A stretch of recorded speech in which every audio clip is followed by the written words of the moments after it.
Alô? Alô? Mais uma vez o inusitado pulando a cerca. Fala, Pedrinho! Respeitável público! Cobriu de lona é circo, descobriu é pulando a cerca. 1, 2, 3, pulando a cerca com vocês! Alô, Pedrinho, falou. Hoje é dia 14 de julho. 14 de julho é o dia da França.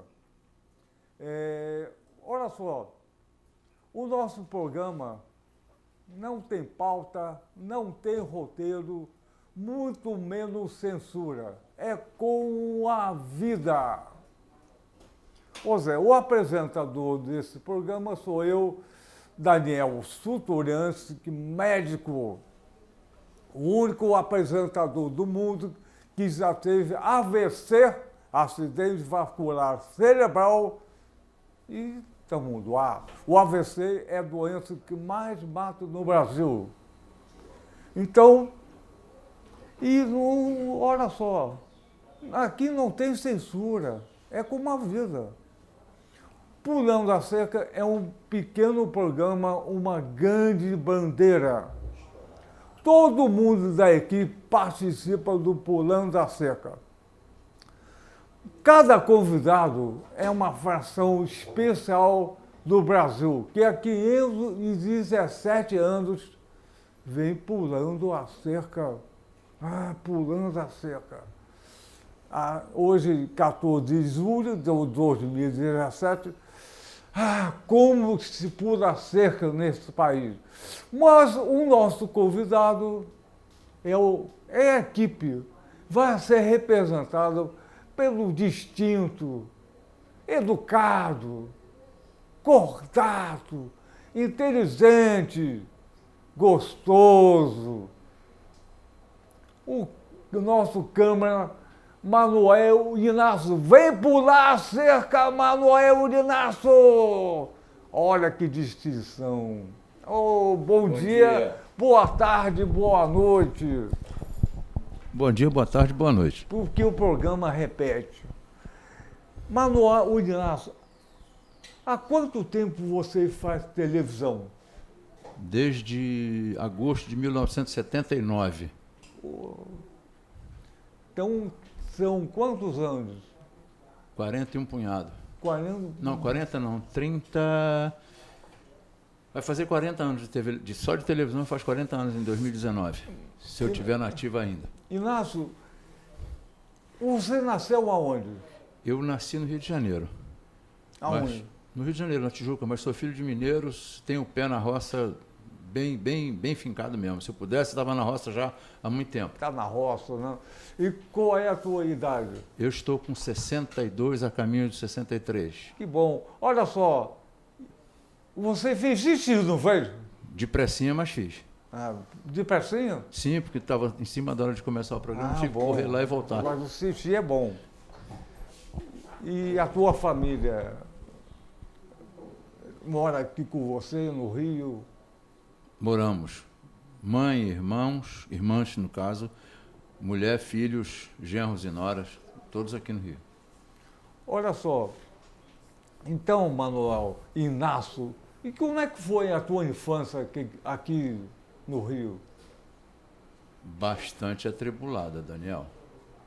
Porque aos 10 anos, 64, me rompeu aquele golpe malfadado que só arrebentou com a vida de todo mundo. E era difícil, mas a gente conseguiu superar algumas dificuldades, família grande. Até os 8 anos vivíamos todos juntos, mas aí meu pai resolveu dar linha na pipa, deu linha na pipa, cortaram a linha dele, ele teve que amarrar de novo no carretel em casa, voltou. Aí foram mais... Na época que ele deu linha da primeira vez na pipa, éramos 3. Quando ele voltou e tal, deu linha de novo, deixou mais 2, fez 5. Tornou a voltar, já aí, quando voltou, complicou mais o negócio, que de 3 viramos 6, beirando os 8, que a última gestação de minha mãe foi de gêmeos, e veio assim a coisa que eu mais esperava na minha vida, que era um irmão. Eu sou o irmão mais dos vivos, eu sou o mais velho, e só tinha irmãs. Então veio um irmão, para mim era o máximo, né? Para mim seria ter um irmão, era a coisa que eu mais queria na minha vida. Só que foi só para eu ter o prazer de dizer que eu vi um irmão, eu tive um irmão e eu vi. E depois eu tive que, enfim, aprove a Deus tirá-lo desse plano e eu tive que levá-lo para onde vão os que não vivem. E a tua adolescência? Trabalhando, Daniel, sempre trabalhando. É bom que se diga que quando meu pai saiu de casa aos 8, eu tinha 8 anos, já comecei a trabalhar e não parei até hoje. E o Inácio, por que a televisão? Como é que a televisão entrou na tua vida? Olha, Daniel, eu tenho uma vida profissional até bastante interessante, que em 73 eu comecei a trabalhar, foi meu primeiro emprego de carteira assinada. Trabalhei numa empresa de dublagem, Produções Cinematográficas Herbert Richards, lá na Tijuca, na rua Conde Monfim, 1331, que em 2000 decretou encerramento das suas atividades. Trabalhei lá 2 anos e meio, depois trabalhei numa outra empresa de dublagem também mais 2 anos e meio, onde eu aprendi muita coisa, convivi com muita gente, mas nessa segunda empresa, no caminho de casa, eu passava sempre cruzava a rua dos Inválidos, no ônibus, eu via sempre o ônibus o ônibus externa da TV Educativa estacionado lá no pátio, e aquilo exercia assim, um certo fascínio, porque você já está no meio do entretenimento, né? Com cinema, filmes, e nessa segunda empresa, então, não era só filme estrangeiro que eram dublados, tinha muita produção nacional. Trabalhei com vários diretores renomados, Oswaldo Caldeira, os irmãos Santeiro, Geraldo Sarno, uma quantidade enorme de gente boa do cinema. E aí eu sempre passava lá, via o ônibus, aquilo exercia-se uma certa atração. Eu ainda dizia assim, um dia ainda vou trabalhar aí. Mas sabe aquela história que você diz, mas tem coisas que você diz e não põe fé no que você está dizendo? Mas aí um belo dia eu me vi desempregado de novo. Aí eu fui lá, deixei currículo e tal. Aí um belo dia recebi um chamado para pegar um telegrama. Eu falei a mulher assim, eu vou descer já com documentos, com tudo pronto, porque se for o que eu estou pensando, eu já resolvo 50% do problema. Aí quando eu cheguei lá, o telegrama, comparecer à Avenida Gomes Freire 474, quarto andar, procurar o departamento pessoal. Aí aquilo foi um must de satisfação, de gozo, de alegria, e ao mesmo tempo uma emoção muito forte. E eu parti para lá, já com documentação praticamente pronta na mão. Quando cheguei no quarto andar, o João, que era um do departamento pessoal, era o João, o Lúcio. O João disse assim, olha, o senhor está sendo convocado para trabalhar como operador de áudio, 36 horas por semana, o horário é variável, o salário, 7.070 cruzeiros, isso em 1979, o salário mínimo era 750 cruzeiros, para ganhar 7.070, aí estourou a bomba da emoção, foi a píncaro. Se pudesse medir a minha pressão arterial naquele momento, ela estaria certamente bem alterada. E ele disse assim, o senhor vai fazer exame médico e se apresenta para trabalhar assim que tiver o exame pronto. Vai amanhã, faz o exame e se apresenta depois de amanhã. E lá eu trabalhei 31 anos, saí de lá em julho de 2010. Claro que no meio do caminho, de 79 a 84, eu fui operador de áudio. Em televisão você opera áudio, quem é do estúdio opera áudio, mas eu na externa operava áudio e operava videocassete nas externas. Foram 5 anos. Em 79 eu fui promovido. Nessa promoção me rendeu algumas coisas boas, algumas outras coisas tristes, mas as tristes a gente usa como elementos de aprendizado, usa como, enfim, para você se calçar em algumas situações, mas eu tive bons momentos enquanto operador de câmera. Olha só, Inácio, você aqui representa a nossa equipe do Pulando a Cerca. Certamente, desses 40 anos de televisão que você viveu, deve ter ouvido e visto várias notícias muito agradável, mas várias notícias tristes. Tão triste que você consegue até ficar angustiado. Então, eu pedi para você se sentar nessa cadeira com o maior prazer. Eu queria que você contasse, para começar, a história do Alessandro o Grande. Aquela pequena história. Reza a história que ele, pouco antes de morrer, convocou os seus generais, o seu secretariado, para fazer algumas recomendações. E ele fez 3 recomendações a eles, dizer o seguinte: olha, quando eu morrer, eu quero que a minha urna seja transportada pelos melhores médicos do meu reino. Eu quero que todo o meu tesouro seja espalhado pelas ruas da cidade e, como último desejo, que as minhas mãos estejam fora da urna. Aí os generais ficaram encafifados com aquela história, intrigados com aquilo, e foram perguntar por que ele tinha feito aquela solicitação, tinha feito aquelas recomendações.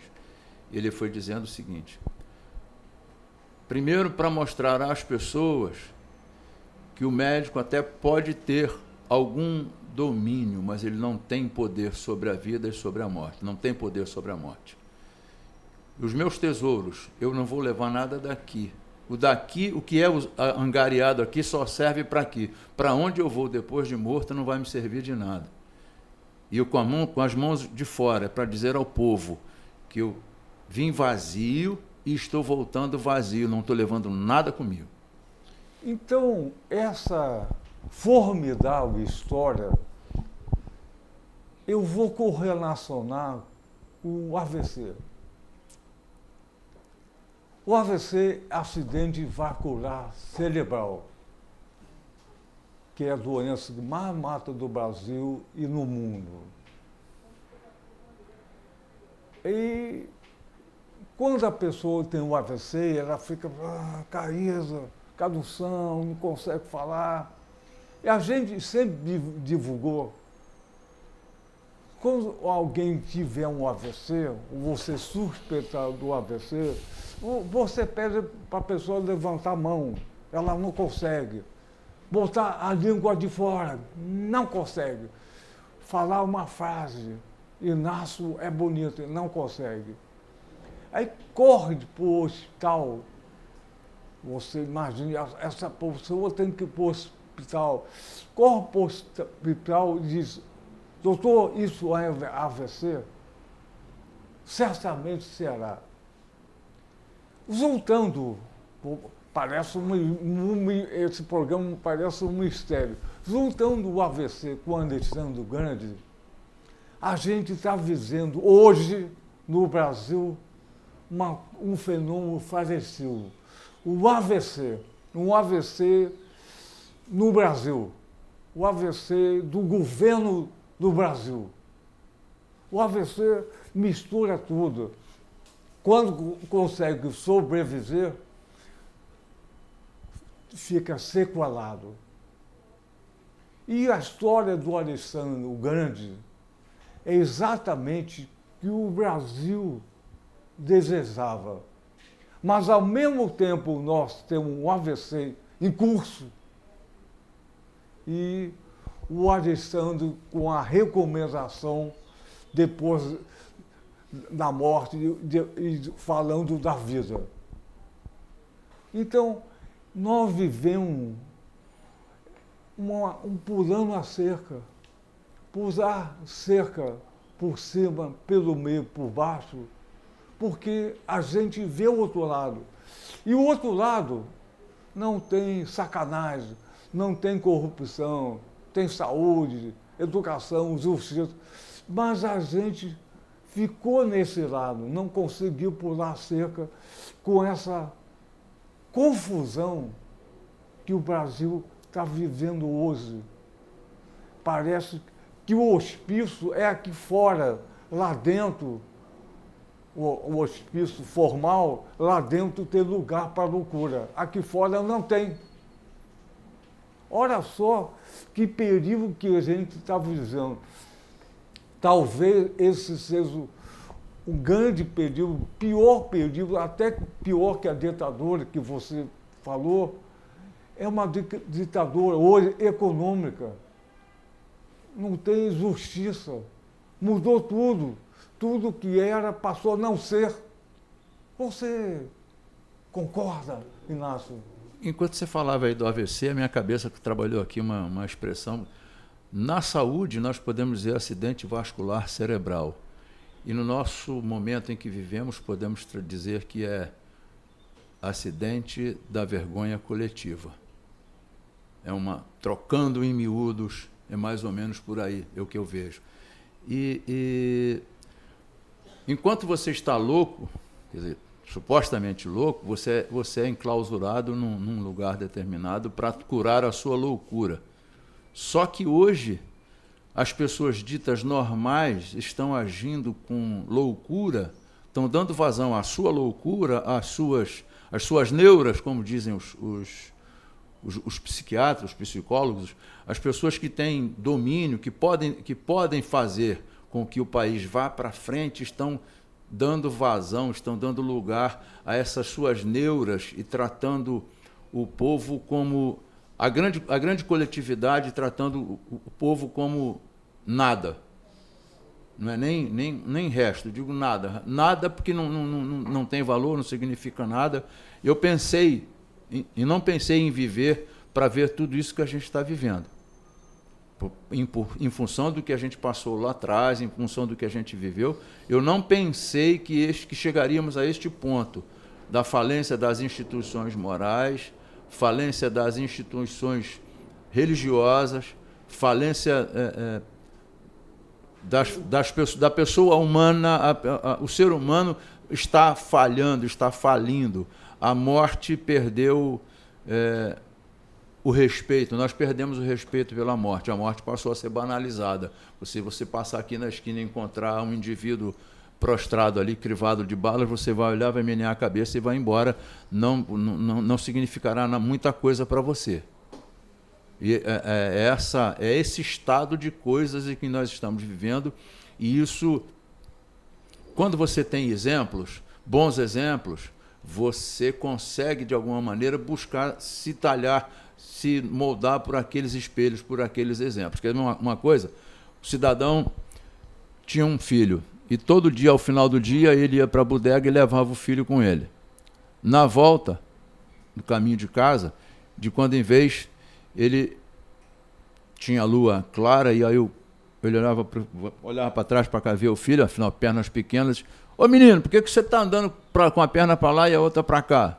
Ué, papai, o senhor não falou que eu tenho que seguir os seus passos, que eu tenho que seguir o seu exemplo? Quer dizer, o pai estava bêbado, trôpego, e o filho seguindo os passos do pai. Quer dizer, hoje a nossa nação, podemos dizer que, não dando essa tal importância aos políticos para tratá-los, eles não merecem essa designação de pais, né, mas são líderes, são condutores da nação, eles estão servindo para nós como um péssimo exemplo. Um exemplo muito negativo, um exemplo deplorável, e isso está gerando na população uma indignação muito grande e não se consegue mais ver. Hoje o exemplo que você tem do político, a gente fala assim, se o político rouba, por que eu não posso roubar? Se o político, de alguma maneira, manda, aspas, matar alguém, por que é que eu não posso matar se eu tenho na mão uma arma que pode fazer matar? A gente fala aí muito, se fala em bala perdida. Não é bala perdida, é bala achada. Perdida é aquela que não atinge alvo nenhum, mas a que atinge um alvo, que acerta uma parede, que se acerta o útero de uma mulher gestante com um filho pronto para nascer. Essa bala não é perdida, essa bala é achada. Então, Inácio, vejam só, quem está assistindo o nosso programa está percebendo que a equipe aqui do Pulando a Cerca não é uma equipe totalmente voadora, não sabe das coisas. Pelo contrário, quem está participando aqui conhece o real, a realidade. E está colocando, não está se escondendo atrás de um equipamento. Mas apesar de tudo, Inácio, eu concordo inteiramente com você, mas esse sofrimento, esse AVC que a política, a justiça hoje no Brasil está vivenciando, misturando tudo, não é para a população entorzetar. O modelo fica a população deprimida, angustiada e de ficar sofrendo. E agora tal. Pelo contrário, aqui o Pulando da Cerca diz o seguinte: apesar de toda a sacanagem, eu não sou aquele lobo. Apesar da população estar no covil do lobo, a população não é o lobo. O lobo são eles que estão fazendo essa loucura, esse AVC total com o país. Se nós ficarmos angustiados, é a vitória do AVC. Eu não sou uma pessoa especial, nada disso. Eu tive AVC e estou no ar. Está superando. Exatamente. Pulando a cerca pode ser sacanagem ou superação. Esse político, como diz o Alexandre, o grande que você colocou, vai morrer. Vai roubar e vai levar o quê? Nada. E vai ser enterrado com as mãos dentro do caixão para não aparecer mais nada. E nem tirar nada de ninguém, né? Pode ser que o camarada é tão astuto com as suas práticas erradas que pode, acho que até mesmo depois de morto, o camarada ainda pode tentar no velório lá catar alguma coisa de alguém para levar para... Ah, sim. Olha só, a nossa humanidade se colocou, se nomeou Homo sapiens. Ora, nós somos a terceira geração. Antes tinha um homem neandertal e seguiu o Homo sapiens. É o Homo sábio. Será que nós somos tão sábios assim? Eu acho, Inácio, nós somos não Homo sábio, somos Homo sabido. É sabido. Sabição. Esperto, homem sabido. Mas esse homem sabido tem o mesmo destino que qualquer um. É verdade que o Alexandre o Grande, por isso ele foi grande, não tem domínio sobre a vida e a morte. Não tem. Lá não serve a riqueza que o cara ostenta aqui. Mãos, vamos com a mão amarrado dentro do cação. Uma sobre a outra. E amarrado. Olha só. Então, acham que esse AVC que estão colocando na população vai reverter a si próprio. Não tem conversa. Então, isso é um processo que há muito tempo a elite do Brasil estava esperando. O castigo à população. Mudar a lei, trabalho, previdência, tudo para pior. É um castigo. Eu me lembro do Maquiavel. Quando ele escreveu o livro para o príncipe, falou: olha, arrocha mesmo, arrocha. O teu papel é arrochar. Depois, libera um pouquinho só. A população só vai receber você como um grande príncipe. Maquiavel já falava disso há 500 e poucos anos. Tem no livro. Olha só que coisa, né? Eu acho que, Inácio, essa deve ser a notícia mais triste que você viu em 40 anos. De televisão, jornalismo. É uma coisa, às vezes parece uma verdadeira loucura. Mas, como eu falei, o hospício tem lugar para loucura. O hospício hoje é aqui fora. Brasília, o Congresso, o Supremo Tribunal, Justiça. O hospício está lá. Mudou tudo. Enlouqueceu. Perderam o raciocínio, perderam a razão. A lógica. Perderam a lógica. E o bom senso. E, sobretudo, a vergonha, Daniel. Perderam a vergonha. A vergonha de expor as mazelas uns dos outros. Perderam a vergonha de expor, de ter as suas mazelas expostas, porque sabem que está tudo certo, está tudo combinado, é um conluio. Quer dizer, o camarada é apresentado aqui com N processos, com N possíveis provas, mas dá um jeitinho e alivia e bota para cá porque esse é dos nossos. É a velha história do apaniguamento, da conivência, da defesa do errado.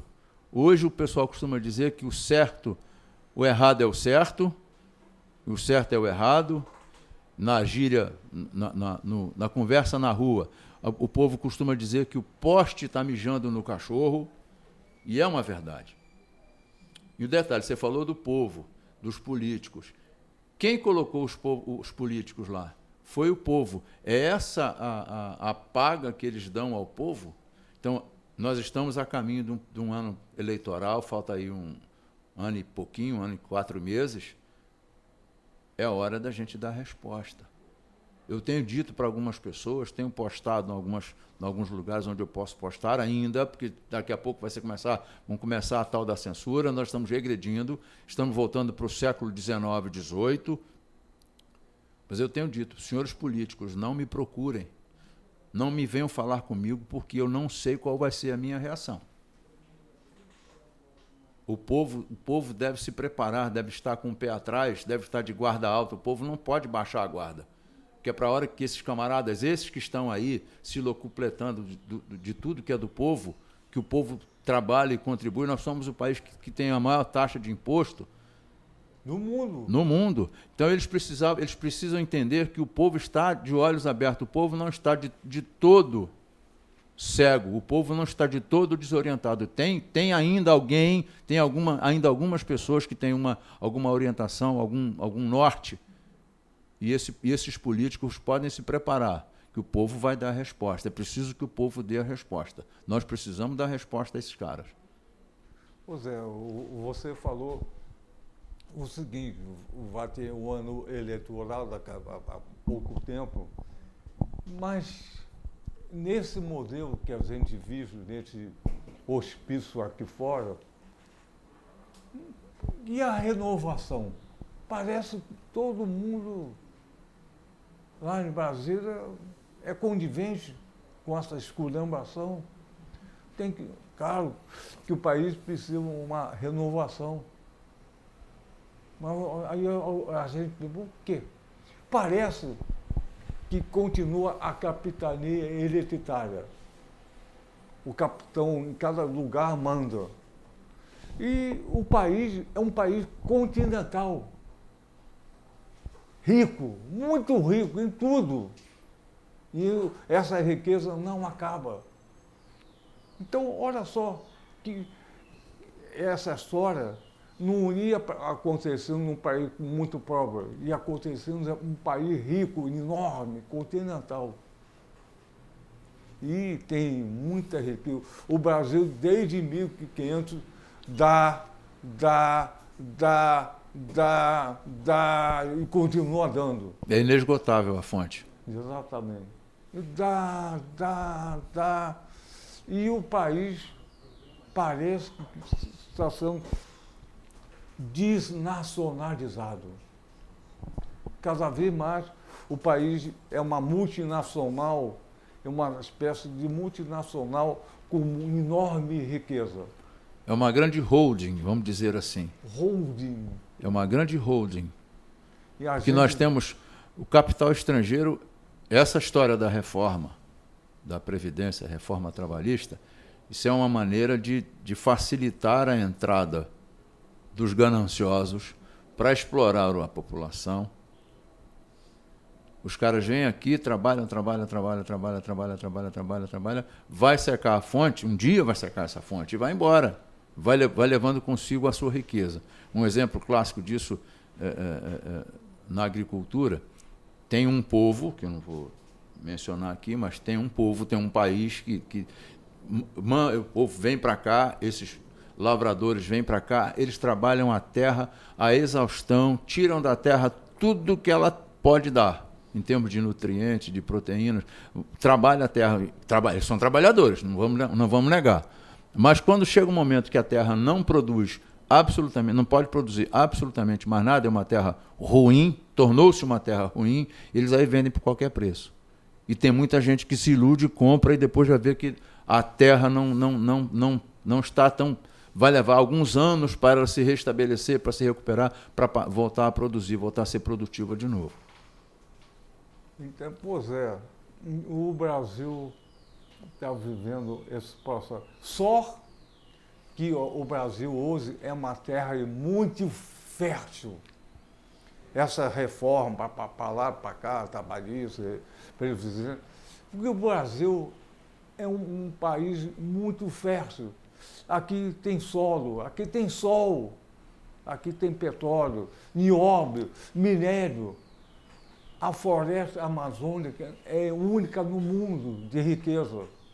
Mas eles querem acabar com isso. Claro que sim.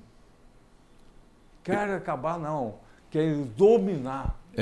Você está falando dessas riquezas todas, e eu lembrei, estava aqui lembrando de uma anedota que na época que Deus veio para distribuir as coisas na Terra, chegou no Japão, disse que ia colocar terremoto, maremoto e tsunami, e depois roda o mapa aí, vamos para lá para cima, aqui vai ter muita neve, muita chuva, muito tufão, não sei o quê. Aí quando chegou no Brasil, viu na América do Sul, chegou aquele lado de lá assim, muito bonito, disse, aqui vai ter sol o ano inteiro, essas praias serão maravilhosas, esse mar vai dar peixe toda a vida, e aqui dentro aqui vai ser muito verde, tem muita coisa, tem muita riqueza aqui. Aí o camarada escuta uma coisa, o assessor dele se escuta. Por que lá, e mais lá na frente, você botou tudo aquilo de supostamente ruim, e aqui você fez essa maravilha toda, sol o ano inteiro, e muita possibilidade de produção. Ele disse, mas você vai ver o povinho que eu vou pôr aí. Então, quer dizer, a resposta... Não é o povinho, é o político que tem Sim, mas o político sai da onde, Daniel? O político sai do meio do povo. Você estava falando da renovação, mas acontece o seguinte, os camaradas instituem grandes feudos. Nós temos um grande feudo no Rio de Janeiro dominado pelo presidente da Assembleia Legislativa. Sim. No Maranhão, nós temos um grande feudo dominado por um senador que bandeou-se para um outro estado, mas que o grande feudo é ele quem domina. Em Minas Gerais, nós temos outro feudo. Em todos os grandes estados da federação, São Paulo, nós temos um grande feudo chamado Fiesp, que é dominado pelo SCAF e por tantos outros que tem lá em São Paulo. A indústria no Rio de Janeiro, se você procurar hoje, no estado do Rio de Janeiro, na cidade do Rio de Janeiro, você só vai encontrar galpão vazio, não tem mais indústria. A produção industrial do Rio de Janeiro está quebrada, acabou, sumiu, não tem mais ninguém. Existe aí o Senai, que é o Serviço de Aprendizagem Industrial, mas ensinar o quê, para quem, fazer aonde? Então continua a capitania. A capitania hereditária continua. O camarada é o presidente da Assembleia, mas já tem 2 ou 3 filhos que também são deputados, que já estão encaminhados no negócio. O outro lá em cima é ele, ganhou o quanto pôde, depois empurrou a mulher, a filha e o filho, e mais o genro. Quer dizer, não pode perder o domínio da situação. Então, Inácio... Para puxar a carruagem da riqueza. Quando você tem uma carruagem, você tem 2, 3 juntas de animal para puxar, de cavalo para puxar. Mas você tem que estar com isso tudo na mão. Detalhe, é um único cocheiro que domina toda essa tropa de puxada. Então, quer dizer, põe lá e tal, vamos carregando a riqueza, vamos carregando todo mundo junto. E esses grandes feudos, esses camaradas, esses senhores feudais no século XXI fazem isso. Então, Inácio, vamos recordar um pouquinho da história. Portugal não tinha escravidão. E Portugal veio aqui e dominou o Brasil. A escravidão ficou aqui. A escravidão dominou o país. Nós ainda somos escravos. Apesar da lei áurea, nós somos escravos. Escravos do quê? Do capital, da elite. E a escravidão e a questão econômica, a peça de distribuição de riqueza, e a escravidão dominam esse país, um país continental, enorme, muito rico. Como é que faz para fazer isso? É simples. A doença é o maior colonizador. Num país, uma pessoa. A pessoa que está doente só pensa na doença. E o país está doente. O país só pensa na sua doença. Mas precisa pensar na cura. Mas, exatamente. E o que é saúde e o que é doença? Saúde é tudo. Saúde é transformação social. E a doença é a não transformação social. É o caminho do caos. Exatamente. Então, uma grande forma de colonização de um país é a doença. Doença social, econômica, moral, justiça, educacional e assim vai. É a doença. E quanto mais doença, mais a população sofre. E o senhor escravo, o capitão hereditário, sabe disso. O colonizador, o papel dele é colonizar, sempre. Mas quem é colonizado não deve aceitar o colonizador, deve rejeitar o colonizador. Então, quanto mais a doença avança, mais o país regride. Isso é o pensamento genérico do multinacional, do capitão hereditário. Vamos colocar doença, arroçar a teoria de Maquiavel. Vamos arroçar. Depois só um pouquinho, só é um alívio. Um alívio fictício. E o país continua dando, e a elite se loucura tanto. E a elite faz o país. Muda o país. Faz a lei, desfaz a lei. Quem é que está no Congresso Nacional? Quem são os representantes? Eles. Como é que faz para eleger um senador, um deputado, e assim vai? Elite. Tem muita grana envolvida nesses processos. Tem muita grana envolvida para ficar lá e depois receber. E tem esse poder. E esse poder paralisa a população. E o político que está lá acha que vamos colocar um AVC na população. O AVC fica sequelado a população, ou morre, não tem esperança. Ele consegue roubar a esperança, roubar a coragem e a esperança. Isso que hoje está acontecendo. E a mídia colabora com isso. Não tem saída, é assim mesmo. Vende esse modelo. Vende um modelo na não coragem, na não esperança. Um modelo escravocrata que cria uma dependência. Isso, é o escravo que a gente está falando. Você é escravo, fica bonzinho para receber menos chicotada nas tuas costas. É um escravo. E a população do Brasil é escravo? Nunca. Apesar do sofrimento, continua pulando a cerca. Como aqui. nós estamos pulando a cerca. Nós estamos falando o que a população está vendo e entendendo, sentindo. E vai levar a cicote? Vai, mas não vai morrer no cativeiro. Mas uma coisa interessante, Daniel, que a gente não pode esquecer, há bem pouco tempo, eles fizeram aqui pelo menos 3 manifestações grandes, similares à usada na Roma Antiga, do pão e circo. Nós tivemos a Copa das Confederações em 2013, a Copa do Mundo de Futebol em 2014 e as Olimpíadas e as Paralimpíadas em 2016. Pão e circo. Em detalhe, pão e circo caro.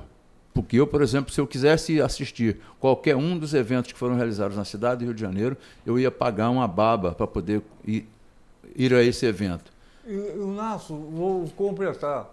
Pão e circo e ódio. A mídia no Brasil... Ela fomenta tudo isso. Exatamente o ódio. Pão e circo e ódio. E o ódio dividiu o país. Pão e circo e ódio. E a mídia é comprado pela elite, claro. Quem faz a mídia, a elite. Pão, circo e ódio. Ódio.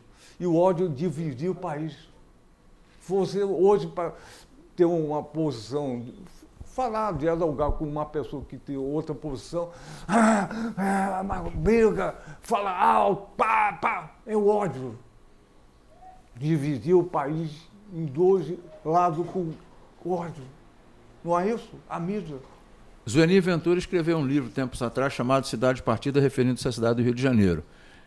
E hoje, essa nomenclatura, esse título de livro, a gente pode, de repente, aplicar. Eu vinha pensando esses dias, pode ser aplicado ao país. Um país partido, mal partido, diga-se de passagem.